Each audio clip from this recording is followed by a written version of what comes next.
अस्सलाम वालेकुम। Programme D चौक के साथ मैं नसीम सिद्दीकी।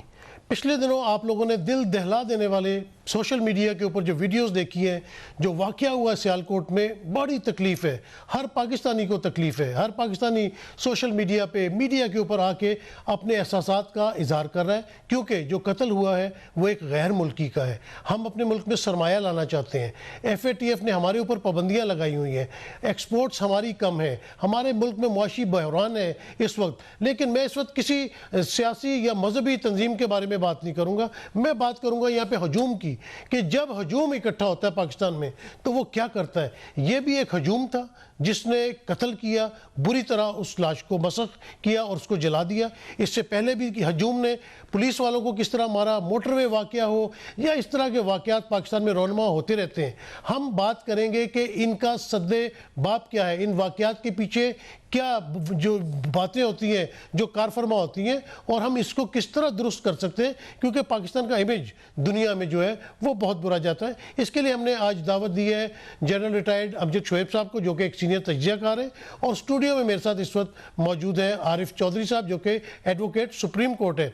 जनरल साहब, मैं आपसे बात शुरू करता हूँ, फिर आरिफ चौधरी साहब से हम जो कानूनी माहिराना राय है वो लेंगे। जनरल साहब, ये बताइएगा कि ये जो मामलात होते हैं, ये जो हजूम होता है, ये जिस तरह एक्ट करता है, ये तो एक बड़ा बर्बादी की तरफ मामला जा रहा है। ये आप इसको किस नज़र से देखते हैं? बिस्मिल्लाहिर्रहमानिर्रहीम। देखिए, पाकिस्तान में तीन चीज़ें, तीन नारे, ये हमेशा से बड़े ख़तरनाक साबित हुए और हुकूमतें सरेंडर करती रही उनके सामने। वो है ख़त्म नबूवत, नामूस रिसालत और निज़ाम मुस्तफ़ा। मैंने अपनी आंखों से, मैं उस वक़्त इंचार्ज था इसका, जब मैंने जुल्फ़िकार अली भुट्टो को इस नारे के सामने सरेंडर करते देखा लाहौर में, जब ये माशाल्लाह भी लगा, निज़ाम मुस्तफ़ा का नारा। और ये अब जब TLP वालों ने आके यहाँ पे धरना दिया तो यही मसला था कि हुकूमत समझ गई कि इस नारे में ये इतना पागलपन लोगों पे छा जाता है कि खैबर से लेके कराची तक आग लगाई जा सकती।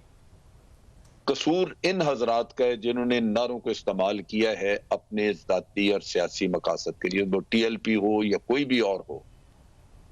इन लोगों ने बर्बाद करके रख दिया है, लोगों का ज़हन इतना बिगाड़ के रख दिया है कि वो अब समझते हैं कि ये उनकी जिम्मेदारी है अगर उनके कान में कोई ऐसी बात आ गई या किसी ने कह दिया।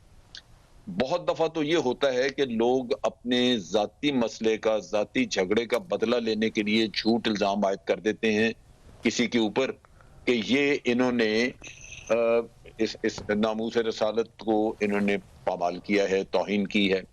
वो झूठ भी लगा देते हैं और उससे अपना बदला निकालते हैं। यहाँ जो मॉब ने किया है ये उसी की एक रिफ्लेक्शन है जो हम पीछे देखते आए हैं। और ये जो भी इनके जिम्मेदार हैं, जो मजहब को यूज करते हैं सियासी मकासद के लिए, उन्होंने ज़हनियत बिगाड़ दी है। अब इन मॉब्स को कंट्रोल करने का तरीका सिर्फ एक ही है, वो ये है कि इनको, ये कवानीन तो मौजूद है हमारे पास, उसमें कोई मसला नहीं है, इम्प्लीमेंटेशन। पिछले दिनों वो दो भाई जो थे जिनका यहाँ पे लिंचिंग की गई सियालकोट में को 5-4 साल पहले, उनका केस चला, 7 लोगों को सजाए मौत हुई, वो दी गई। लेकिन बाद में अपीलों वीलों में आके तो उनकी सजाए मौत जो वो 10 साल में कैद में कन्वर्ट कर दी गई। 4-5 साल से वो पहले जेलों में थे, 2-3 साल बाद छूट जाएंगे। ये मेरा ख्याल है कि रवैया हमारा दुरुस्त नहीं है। इन मामलात में रहम का कोई किस्सा होना ही नहीं चाहिए, क्योंकि ये आपने एक सबक देना है, इसकी तशहीर भी इतनी ज्यादा करनी होती है। उसमें लोगों ने कहा, किसी ना, मैंने तो पहला केस जो था वो भी वहाँ जाके जेल में देखा कि जो 94 ईयर्स बाबा जो था वो ज़ना हदूद में यानी कि भुगत रहा था सज़ा। और हुआ क्या था कि उस लावारिस था, लावल था, उसकी औलाद नहीं थी, और लोगों ने जो चाहते थे कि जायदाद हमें मिल सकती है, उन्होंने उसके ऊपर इल्ज़ाम लगाया। और अदालत में जब वो पेश हुआ तो अदालत का रवैया देखे कि अदालत पूछती है ये आप पे इल्ज़ाम लगा रहे हैं, आप क्या कहते हैं? बाबा को समझ नहीं आ रही, कहता है जी ये अगर कसम उठा देना कुरान पाक तो मुझे आप 4 साल सज़ा दे दें। अदालत ने उसे कन्फेशनल स्टेटमेंट के तौर पर रिकॉर्ड किया और उसे 4 साल की सज़ा दे दी। उनका जो मकसद था वो पूरा हो गया और बाबा जो है वो जेल में मर गया। तो इसी तरह कितने वाक़यात हैं हर, यानी जिसमें जो मैं जब आया पाकिस्तान में तो उस वक्त मैंने एक सीरीज़ लिखी کہ کیا یعنی کیا زمانے میں پنپنے کی یہی باتیں جنگ میں وہ چپے. اس میں میں نے کہا کہ آپ you are going to ignite fire. آپ ایک ایسا راستہ کھول رہے ہیں کہ جہاں پہلی بات تو یہ ہے کہ جب ناموس رسالت کی بات آئے گی تو وہ کون سا شخص ہے جو یہ برداشت کرے گا کہ اس کے سامنے توہین رسالت کی جائے, اور وہ کون سی عدالت ہے جو شک کا فائدہ دے کر کسی کو بری کر دے گی, اور گواہان جو آئیں گے وہ بار بار یہ کہیں گے اور آپ کیا کرنا کیا چاہتے ہیں. وہ نبی جو رحمت للعالمین بن کے آئے ہیں ان کے نام پہ آپ قتل و غارت گری اور فساد شروع کر رہے ہیں, لیکن کسی نے نہیں سنی. اور وہ قانون, آج قانون بھی موجود ہے اور عملی طور پر جو لوگ اپنے ہاتھ میں قانون کی باری نہیں آتی. ورنہ دیکھیں نا, اگر کسی شخص نے توہین رسالت کی ہے اس کے خلاف کیس درج کرائیں اور پھر وہ عدالت میں جائے. اگر ثابت ہوتا ہے اور پولیس مطلب یہ کام جو ہے یہ عدالتوں کے ثابت کرنے کا. جنرل صاحب یہ بتائیے گا, جیسے آپ نے کہا کہ اپنے مفاد کے لیے اس طرح کی باتیں استعمال کی جاتے ہیں, یہی کہا جا رہا ہے کہ سری لنکن جو جنرل مینیجر تھے انہوں نے کچھ پوسٹرز لگے ہوئے تھے جو کہ ایس او پیز کے خلاف ہیں کہ اگر کوئی باہر سے آڈٹ کرنے آ رہا ہے تو آپ کے ہالز میں یا آپ کے کیفیٹیریاز میں صرف ہیلتھ اینڈ سیفٹی یا کووڈ کے ایس او پیز کے پوسٹرز ہونے چاہیے, اس کے علاوہ کوئی مذہبی پوسٹرز, کوئی پولیٹیکل پوسٹرز, اس قسم کی چیزیں نہیں ہونی چاہیے. تو اس نے اس طرح کی چیزیں ریموو کرائی, شاید اس کو پتہ بھی نہ ہو کہ ان پوسٹرز کے اوپر کیا لکھا ہوا ہے. تو یہ جب اپنے مفاد کے لیے اس طرح استعمال کرتے ہیں, اور موب کو آپ نے دیکھا تھا کہ ایک طرف وہ نعرہ لگا رہے تھے اور دوسری طرف ان کی زبانوں سے منہ سے مغلفات گالیاں بک رہے تھے, تو یہ کس قسم کے لوگ ہیں؟ دیکھیں وہ تو میں سمجھتا ہوں کہ بالکل اندھی تقلید جب بھی آپ کسی چیز کی کریں گے تو شعور تو اس میں موجود نہیں ہوتا, وہ صرف نعرہ بازی. مثال کے طور پہ اگر ہم سب نبی اکرم صلی اللہ علیہ وسلم سے جس طرح کا حق ہے ان کا محبت کرتے ہیں, کریں, اپنی جان قربان کریں, تو کیا وہ حق ادائیگی صرف لبیک یا رسول اللہ کہنے سے ہوتی ہے؟ ایک نعرہ آپ لگاتے جا رہے ہیں لبیک یا رسول اللہ, لبیک, سنت رسول پہ تو عمل ہی کوئی نہیں کیا. یہ جو دھرنا دیتے ہیں ان بے شرموں کو پتہ ہونا چاہیے کہ نبی اکرم صلی اللہ علیہ وسلم راستوں میں بیٹھے ہوئے لوگوں کو سختی سے منع کرتے تھے کہ راستہ آپ نے روک لیا تو آنے جانے والی خواتین کو دقت ہوگی, آنے جانے والے لوگوں کو, مسافروں کو دقت ہوگی. یہ راستہ روک کے روز بیٹھ جاتے ہیں. اور پھر اسی طرح آپ دیکھ لیجئے کہ جس طرح انسانوں کو تکلیف پہنچتی ہے ان کے دھرنوں سے یا ان کے نعروں سے اور سڑکیں روکنے سے, کیا نبی اکرم صلی اللہ علیہ وسلم نے کہیں یہ کہا؟ اور پھر ہماری شریعت یہ کہتی ہے کہ کافر کے ساتھ اگر آپ کی جنگ ہے تو آپ اس کو قتل کر سکتے ہیں, مار سکتے ہیں, لیکن اگر کافر امن سے رہ رہے اپنے ملک میں, آپ کے ملک میں, تو آپ اس کو قتل نہیں کر سکتے. یہ قتل ہی ہے جو کہ سزائے موت ہوگی جس کے لیے. جو دھرنوں کے درمیان ایمبولینسز بلاک ہوتی ہیں اور اس میں جو اموات ہوتی ہیں اس کے ذمہ دار بھی تو یہی لوگ ہوتے ہیں. یہی لوگ, یہ شرمناک ہے. یہ ہمارے نبی کی سنت سے منافقت ہے, منافرت ہے, کوئی اس میں پیروی نہیں.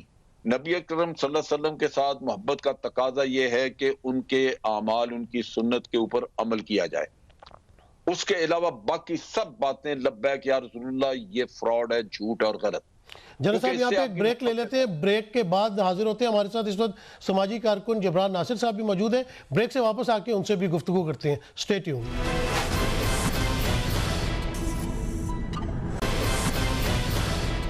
Welcome back. جبران ناصر صاحب وقت دینے کے لیے بہت شکریہ. ہمارے پاس advocate supreme court Arif Chaudhry صاحب موجود ہیں اور جنرل شعیب امجد صاحب بھی ہمارے ساتھ لائن پہ ہیں, اسکائپ پہ. یہ بتائیے گا کہ ہم گفتگو کر رہے تھے کل سیالکوٹ والے واقعے کے اوپر, یہ ہمارا معاشرہ کس طرف جا رہا ہے؟ کبھی جو ہے وہ یادگار پاکستان والا واقعہ ہو جاتا ہے, کبھی موٹر وے والا واقعہ ہو جاتا ہے. ہم لوگ بہت شور مچاتے ہیں, سوشل میڈیا پہ بڑا شور مچتا ہے, گورنمنٹ کی طرف سے بڑی مذمت آتی ہے, لیکن نہ کسی کو سزا ملتی ہے. پھر 15 دن, مہینے بعد کوئی نہ کوئی دوسرا واقعہ رونما ہو جاتا ہے. تو اس میں مطلب ہمارا معاشرہ کس طرف جا رہا ہے اور ہمیں اس کو درست کرنے کے لیے کیا کرنا چاہیے؟ دیکھیے, ایک بہت آسان طریقہ ہے کہ کل جو نوجوان تھے ہم ان پہ تنقید کریں اور سارا کا سارا ملبہ ان پہ ڈال دیں, یا یہ سوچیں کہ یہ نوجوان اس طرح کا کام کرنے پہ بار بار کیوں انسپائر ہوتے ہیں. کیا یہ امریکن موویز دیکھ کے موب لنچنگ سیکھے ہیں, یا ان کو بھارتی گانوں نے بگاڑ دیا ہے, یا ہم نے اپنی سیاست میں, اپنی سماجی قدروں میں اپنی اخلاقی قدریں کھو دی ہیں اور ایک نئی روش قائم کی ہے جس سے یہ انسپائرڈ ہو کے چل رہے ہیں. ہمارے یہاں نیشنل نیریٹو میں بہت ساری کانٹرڈکشنز ہیں, جس کو یہ نہیں کہہ رہا کہ اس کو कॉन्ट्रडिक्शन ही माना जाए, मगर एड्रेस करने की भी हिम्मत किसी में नहीं है। हम किताबें पढ़ेंगे तो हमें बताया जाएगा कि गाजी अलमदीन जो हैं वो सिपाही हैं, वो हीरो हैं, उनसे इंस्पायर होना है। हम अदालतों के फैसले पढ़ेंगे तो बताया जाएगा कि मुमताज कादरी एक कातिल है, दहशतगर्द है, उससे इंस्पायर नहीं होना है। मगर इसको रिकंसाइल कैसे किया जाए? क्योंकि देखिए, बात आपने वो नहीं करनी जो पढ़े लिखे लोग इस वक्त आपके पैनल के ऊपर बैठ के टेलीविजन पे एक तालीम हासिल करने के बाद, एक शऊरी लेवल पे वर्ल्ड वाइड एक्सपोजर हासिल करने के बाद कर रहे हैं। बात हमने वो करनी है कि जिस तरह से ट्रांसलेट होती है गली कूचों के अंदर और बाजारों के अंदर। मैं मिसाल आपको इस तरह से दूंगा कि आप नेशनल टेलीविजन पे डिस्कस करेंगे कि जी पेंडोरा पेपर या पनामा पेपर में फलाने का नाम आया है, एक इंक्वायरी लॉन्च होगी, मकामी लोग सड़क गली कूचों में बात करेंगे, ओए फड़या गया। तो चीजें जब ट्रांसलेट होती हैं, लॉस इन ट्रांसलेशन में होती हैं, तो फिर हमें सवाल करना पड़ेगा कि क्या हम खतरनाक नैरेटिव से खेल रहे हैं और क्या हमने खतरनाक रिवायतें कायम की हैं कि जो ट्रिकल डाउन होंगी तो बद से बदतर होती चली जाएंगी। हम यहाँ पे तो ये सारी बात कर रहे हैं कि नबी पाक सल्लल्लाहु अलैहि वसल्लम की सुन्नत से जो है कौन वफादार है और कौन उस पर अमल कर रहा है, मगर हम अपनी मुनाफिकत भी तो एडमिट करें ना कि एक जगह हम कह रहे हैं कि धरने देना और ये सड़कें ब्लॉक करना और ये नारीबाजी करके अमलाक को नुकसान लगाना बिल्कुल गलत है, मगर फिर इसी सारे कैरेक्टर स्केच के ऊपर जो है हम उनको डीप्रिस्क्राइब भी कर देते हैं फोर्थ शेड्यूल से और कहते हैं कि जो भी टर्म्स से एंगेजमेंट के वो बाद में बताएंगे, वो आवाम को बताने की जरूरत नहीं। तो हम क्या मिसाल कायम कर रहे हैं मुल्क चलाने वाले खुद जो अरबाब इख्तियार है, इस पर हमें सोचना पड़ेगा। क्योंकि ये देखिए, मैं इस वक्त 34 साल का हूँ, कुछ यहाँ पे जो हजरात बाकी आपके शो पे मुझसे ज्यादा बड़ी उम्र के हैं, उनकी भी एक दिन मुतय्यन है, मेरा भी एक दिन मुतय्यन है, सबने अल्लाह के पास जाना है, हमारी औलादों ने छोड़ के जाना है ना पाकिस्तान। हम किस सूरत में छोड़ के जा रहे हैं? हमारा विजन जो है अपने टेन्योर से बड़ा नहीं होता। कोई वजीर आजम अगले 5 साल से आगे नहीं सोच सकता और इस 5 साल में जो चोड़ तोड़ उसको मिले। ये रिलीजन कार्ड कौन सी सियासी पार्टी नहीं खेलती, या ये रिलीजन कार्ड कब आमिरों ने नहीं खेला। तो अपने टेन्योर से आगे कोई नहीं देख सकता, तो मुल्क और कौम की फलाह की कैसे बात नहीं, करेंगे? जबरान नासिर साहब, आप इन तमाम बातों का जिम्मेदार क्या सिर्फ हुकूमत को मोर्द इल्जाम ठहरा रहे हैं? हजूर, हुकूमत जो है ना वो आवाम के वोटों से आती है, वो हमारी रिप्रेजेंटेशन होती है। जबरान नासिर साहब, वोट तो तकरीबन कोई 22 करोड़ की आबादी है, वोट तो सिर्फ कोई 1.5-2 करोड़ पड़ते हैं, बाकी तो 20 करोड़ वोट ही नहीं देते। मेरे जनाब, इस वक्त आप या तो निटी ग्रिटी में चले जाएं या बेसिक चीज समझे ना। अगर जो 1.5-2 करोड़ लोग वोट भी देते हैं, अगर हम लोग बेखौफज़दा लोगों को वोट देके पार्लियामान में लेके आ रहे हैं जो इश्यूज को एड्रेस नहीं कर सकते, तो फिर हमें भी सोचना पड़ेगा ना अपने एंड के ऊपर। ये सियासत कब तक चलेगी? हमारे यहाँ तो शख्सियात पे सियासत है, पॉलिसी पे तो सियासत ही नहीं है। ये जो इशू है, जो कल वाकया हुआ है, ये पॉलिसी इशू है। मगर आप रात का खबरनामा देखेंगे तो इमरान खान की अना से लेके नवाज शरीफ की जिद के ऊपर खबरें खत्म हो जाती हैं। नहीं, पॉलिसी इशू तो नहीं है ना, ये तो अवामी इशू है। ये जो हमारे यहाँ तालीम और तरबियत का निज़ाम है, ये किस किस्म की तरबियत बच्चों को दी जा रही है, या जो पॉलिटिकल पार्टीज हैं या दीनी जमातें हैं, जिसने खींचना था लोगों को पीछे, वो आपने दराज कर दिया है उन लोगों के लिए जो ताकतवर है, ताकि मजीद वो क्राइम करते रहे। और ये इस तरह मॉब्स का मामला पहली दफा नहीं हुआ नसीम साहब, इससे पहले कितने वाकयात है कि जिसमें मॉब ने कोई, और उसका नतीजा क्या हो रहा है? मॉब जब इस तरह के वाकयात करके, और करने वाले का भी पता आपको होगा कि उनके अपने मफादात हैं, कोई एक वाकया आपको तौहीन रसालत का नजर नहीं आएगा कि जिसमें किसी शख्स से ना किसी पे जुर्रत होती है, ना किसी को ये शऊर होता है कि इस तरह कि वो ख़ास तौर पे तौहीन रसालत यानी वो का मुर्तकिब हो। ये सारी की सारी एक चीज़ मैनेज की जाती है और अपने जो एक्स है वो ग्राइंड करने के लिए आप अपना, और नतीजा क्या होता है कि खुदा न अब हमारी जो हालत है पाकिस्तान का, ये जो मैसेज श्रीलंका के ज़रिए पूरी दुनिया में जाएगा कि जी हमने श्रीलंकन के साथ क्या किया, हमने क्रिश्चियंस के साथ क्या किया, हम अपनी जो जनरल साहब से पूछते हैं यहाँ पे। जनरल साहब, इस्लामोफोबिया के बारे में प्राइम मिनिस्टर जब बाहर जाके बात करते हैं और पाकिस्तान में इस किस्म का वाकया होता है, जिस तरह चौधरी आरिफ ने कहा कि गवर्नमेंट की रिट नहीं है, तो ये क्या मैसेज जा रहा है दुनिया के लिए? देखिए, ये बिल्कुल ठीक है, लेकिन मैं इसका बैकग्राउंड देना चाहूंगा। जो जबरान नासिर ने बात की, वो उसमें बहुत ज्यादा दुरुस्त नहीं है वो किस्सा। मैं आपको एक चीज बताऊं, लाल मस्जिद का वाकया हुआ, लाल मस्जिद वालों ने अनारकी पैदा की, जिस बिल्डिंग पे चाहते थे वो जाके कब्जा करते थे और अंदर उनके दहशतगर्द पल रहे थे और किसी की जरूरत नहीं थी कि वहां हाथ लगाए। जब उनको कलाकमा करने के लिए आगे बढ़े फौज, तो 11 लोग तो इनके उन्होंने मीनारों से फायरिंग कर करके मार दिए। फिर बड़ी मुश्किल से नेचुरली उसके बाद फिर मारधाड़ हुई, आर्मी ने भी फिर फायर शायर किया और जब उनके कुछ थोड़े बहुत, उनके भी 70 के करीब उनके भी लोग मरे थे इसमें। बाहर उसके नतीजे में सारे लोग जितने भी जिन्होंने ये सारा खेल किया था वो पकड़े गए, मैं मौलाना अजीज भी था। सबसे बड़ा दुख ये है कि उस मनहूस जज ने जो चीफ जस्टिस इफ्तिखार चौधरी लोगों ने बहाल कराया, इतना बड़ा जुल्म किया इस मुल्क के साथ कि आप सोच ही नहीं सकते। उसने एक एक आदमी को सिर्फ मुशर्रफ के बुग़्ज़ में छोड़ दिया। आज उस मौलवी अजीज को कोई हाथ नहीं लगा सकता। उसने धमकी दी है कि मैं फैसल मस्जिद को कब्जा कर लूंगा हुकूमत से, हुकूमत नहीं चला रही। ठीक वहां पे भी औरतें गई हैं, जाके उन्होंने तस्वीर उतारी है बगैर दुपट्टे के। ये उसने धमकी दी है मजाल किसी की उसको हाथ लगाए। बात यह है कि टीएलपी का जैसे जुलूस आया था उसका हल सिर्फ एक यही था जिस तरह किया गया। क्यों कि ये जब आप वबा फैलने देंगे, आप मौलवी अजीज को छोड़ दिया, वो अपना एक नक्शा लेके दुनिया में फिर रहा है, कोई उसको हाथ नहीं डाल सकता। तो ये जो मजहब के नाम पे मरना मारना है ये वो हर तरफ फैला रहे हैं क्योंकि उनको सूट करता है। जुल्फकार अली भुट्टो के खिलाफ जब निज़ाम मुस्तवा तहरीक चली तो वहां पे पहले दिन हमारे लोगों ने जुलूस पे फायरिंग शायरिंग की, कोई 2-4 लोग मारे। उसके बाद एक मुसीबत बन गई क्योंकि शहर शहर में उनकी नमाज जनाजा और गायबान नमाज जनाजा के नाम पे जुलूस चलने शुरू हो गए। और जब लोगों ने आके नीला गुंबद में लाहौर में लोगों ने आके हमारे जवानों के सामने यूं अपनी कमीजें फाड़ के कहा मारो गोली, हम नबी के नाम पे शहादत लेने आए हैं, तो जवानों ने कहा जी हम क्यों मारे गोली, जिस नबी को मान के ये जान देने के लिए आया है मैं उस नबी को मानता हूं, मैं जान लेने वाला गुनाह करूं। हमारे 4 ब्रिगेडियर रात रात में इस्तीफा दे गए। और वहां पे उस दिन कोई कमांडर नहीं था जो हमारे ट्रुप्स को कमांड कर सकता। ट्रुप्स ने फायरिंग से इनकार कर दिया।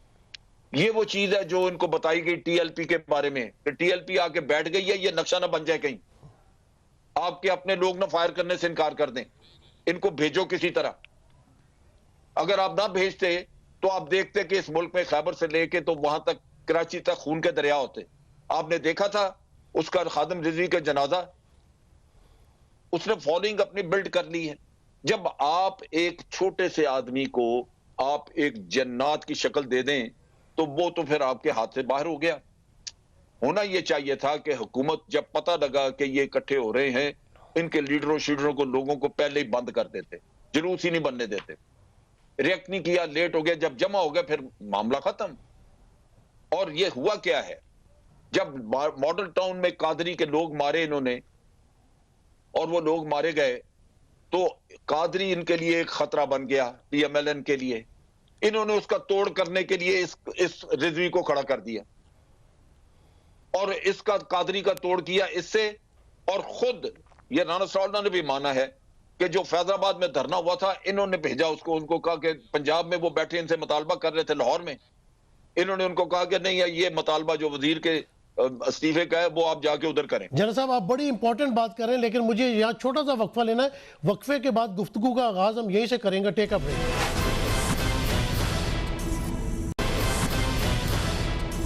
Welcome back. जबरान नासिर साहब, जनरल साहब ने बड़ी इंपॉर्टेंट बातें की हैं कि पहले इन मॉब्स को बनाया जाता है, इन तंजीमों को बनाया जाता है, जब वो स्ट्रेंथन हो जाती है, इनको एक दूसरे के खिलाफ इस्तेमाल किया जाता है और जब वो इस नैच पे पहुंच जाती है कि वाकई जो ख़तरात अपना जनरल साहब ने बताए हैं कि अगर आप उस मॉब को छेड़ेंगे तो वहाँ पे तो जब नबी सल्लल्लाहु अलैहि वसल्लम का नाम इस्तेमाल होगा तो कोई किसी के ऊपर गोली नहीं चलाएगा, कोई तशद्दुद नहीं करेगा। तो इन तमाम मामलात को किस तरह रोका जाए? अगर ये मामलात बढ़ते चले गए तो फिर तो हमारी आपकी सबकी ज़िंदगियाँ जो गैर महफूज हो जाएंगी।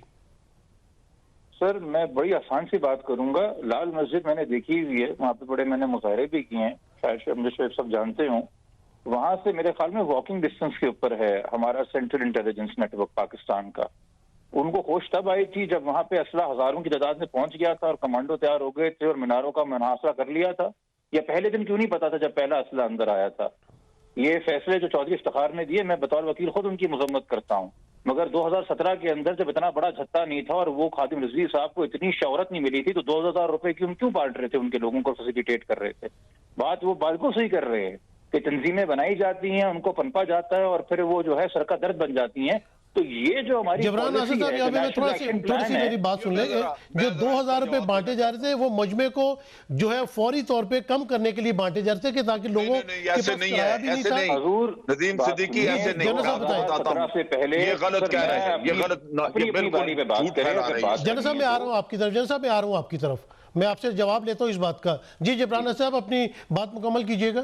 2017 سے پہلے فیض آباد کے دھرنے والے 2016 میں بھی ریڈ زون کے اندر داخل ہوئے تھے. بات وہ ہے کہ جو خادم رضوی کے جنازے کی بات کر رہے ہیں, کیا خادم رضوی کو روز اول اتنی شہرت مل گئی تھی یا اتنی پذیرائی مل گئی تھی, یا جب یک کے بعد دیگر آپ نے بار بار گھٹنے ٹیکے اور بار بار آپ نے جو ہے وہ اپنے کا کہتے ہیں کمپرومائز کیا اور بار بار آپ نے اپنا جو ہے ایگریمنٹس ان کے ساتھ کیے, تو اس کے بعد ان کو as an effective leader establish ہوتے ہوئے دیکھا گیا. تو یہ باتیں پھر پبلک ڈائیلاگ کا حصہ ہونی چاہیے. میں اس میں یہ نہیں کہہ رہا اس وقت اس بحث کے اوپر نہ میں پکڑوں گا کہ جی انگلی میں کس پہ اٹھاؤں, سویلین پہ اٹھاؤں کہ ملٹری پہ اٹھاؤں. ریاست جب ہم بطور شہری دیکھتے ہیں تو ہمارے لیے وہ ایک ایگزیکٹو ہے, اسی میں سویلین بھی آتے ہیں, اسی میں ملٹری برانچ بھی آتی ہے. یہ نہیں ہے کہ ہم جو ہے پاس دبک کرتے رہیں گے. تو اس کے اوپر ایک اوپن ڈائیلاگ کریں کہ سپاہ صحابہ کے دور سے لے کے اور سپاہ محمد کے دور سے لے کے کب یہ تنظیمیں بنی, کیسے بنی, کون ان کو بناتا ہے, کیسے یہ اتنے منظم ہو جاتے ہیں کہ الیکشن میں حصہ لینا شروع کر دیتے, یا اگر خود حصہ نہیں لیتے تو بڑی بڑی پولیٹیکل پارٹیز کا ووٹ بینک بن جاتے ہیں, اور پھر یہ ایسا ڈیمانڈ کرتے ہیں اور وائلنس میں اتر آتے ہیں, اور پھر ہمیں ملٹری آپریشن کرنے پڑتے ہیں یا رینجر آپریشن کرنے پڑتے ہیں جن میں پھر بے قصوروں کی بھی جان جاتی ہے, اور پھر ایک ہیومن رائٹس کرائسس پیدا ہوتا ہے. تو ہم کیوں دیر ہونے کے بعد اس چیز کا خیال کرتے ہیں, اور ہماری اگر دیر ہونے کے بعد اس چیز کا خیال کرتے ہیں؟ جنرل صاحب آپ کچھ کہنا چاہ رہے تھے. جی جی دیکھیے, یہ انڈرسٹینڈنگ کی کمی ہے.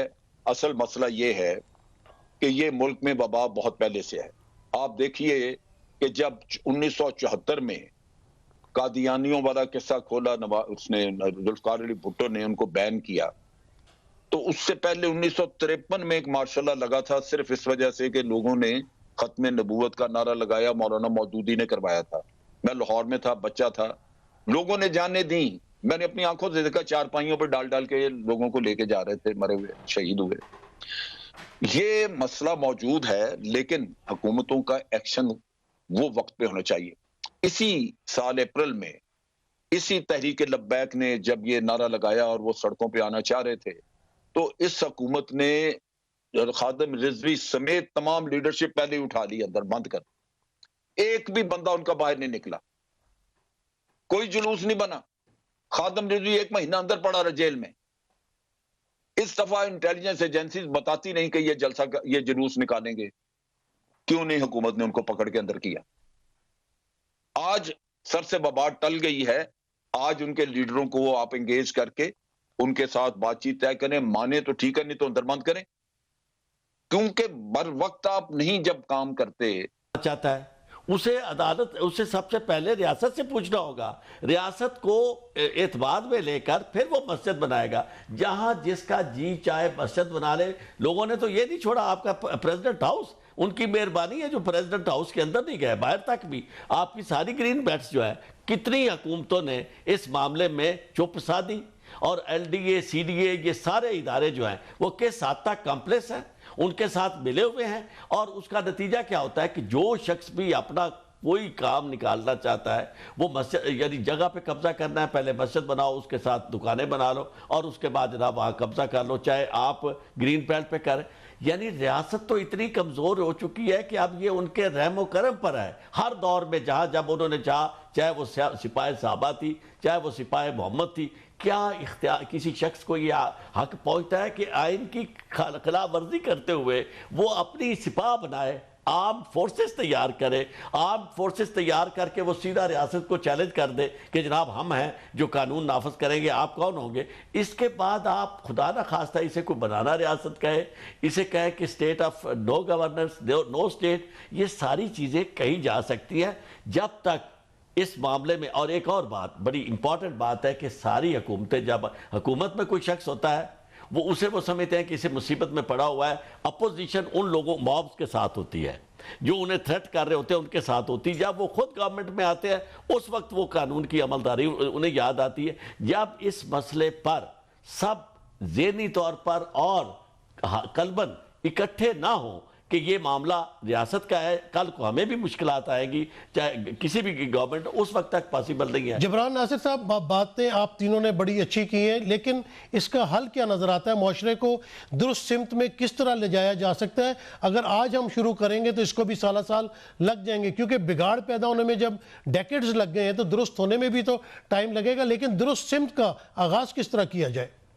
سر مسئلہ یہ ہے کہ وہ فرنٹ پہ ایوانوں میں ملیں یا وہ بیک ڈور ملیں، وہ دبئی میں ملیں یا لنڈن میں ملیں، اگلے الیکشن کے علاوہ کوئی موضوع نہیں ہے ہمارے ارباب اختیار اور آنے والے ارباب اختیار کے پاس ڈسکس کرنے کے لیے۔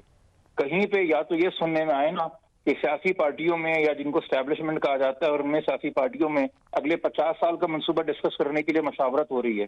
اگر اپنے ٹینیور اور اپنی حکومت اور اس سوچ سے آگے کیسے نہیں نکلیں گے کہ طاقت کا منبع ہمارے پاس ہی رہے اور ہماری گرفت جاری رہے اور ہماری جو یہ ایک خاندانی ریاست ہے جس کو ہم جمہوریت کہتے ہیں پیار سے، وہ قائم رہے، یا کسی کا اگر ایک مخصوص اسٹیبلشمنٹ کا انٹرسٹ ہے اور وہ چاہتے ہیں کہ کچھ حکومت کے ایشوز اور پالیسی پہ ان کی کمانڈ رہے تو ان کو ایسی حکومت چاہیے جس پہ سول ملٹری ایک پیج پہ ہوں، تو پھر ہم ان چیزوں کو حل نہیں کر سکتے۔ آپ ابھی بات کر رہے ہیں تو خیر انتہا پسندی کی اس ملک میں جس کو ایک کچی صدی کے اندر ہونا چاہیے، اس کے بڑے بڑے شہروں کے اندر 18ویں صدی کے مسائل ہیں، یہاں گٹر ابلتے ہیں، یہاں کچرا اکٹھا نہیں ہوتا، یہاں بیماریاں سے لوگ مر جاتے ہیں، کتے کے کاٹنے سے لوگ مر جاتے ہیں۔ مجھے آپ ایک بات بتائیے، پبلک ڈیولپمنٹ کے ایشوز کے اوپر، یہ تو ہم سائیکولوجیکل ڈیولپمنٹ کی بات کر رہے ہیں، یہاں بیسک ہیومن فزیکل ڈیولپمنٹ کے ایشوز کے اوپر کب آپ نے دیکھا آخری بار ایوان کے اندر ڈسکشن ہوا ہو؟ ایک دوسرے کے قمیض اتارنے کے علاوہ اور بے عزتی کرنے کے علاوہ اور ایک دوسرے کے اوپر تانے کسنے کے علاوہ اور جگت بازی کے علاوہ ہماری سیاست کیا ہے؟ آج آپ دل پہ ہاتھ رکھ کے بتائیے۔ جی، میں یہاں پہ میرے پاس وقت کم ہو گیا، میں اپنے تینوں مہمانوں جنرل امجد شعیب صاحب کا، ایڈوکیٹ عارف چودھری صاحب اور جبران ناصر صاحب، آپ کا شکریہ ادا کرتا ہوں۔ جی، آپ نے یہاں دیکھا کہ تینوں پارٹیسپینٹس نے جو ہے یہی بات کی ہے کہ پاکستان میں معاشرے کو ڈیولپ کرنے کی ضرورت ہے۔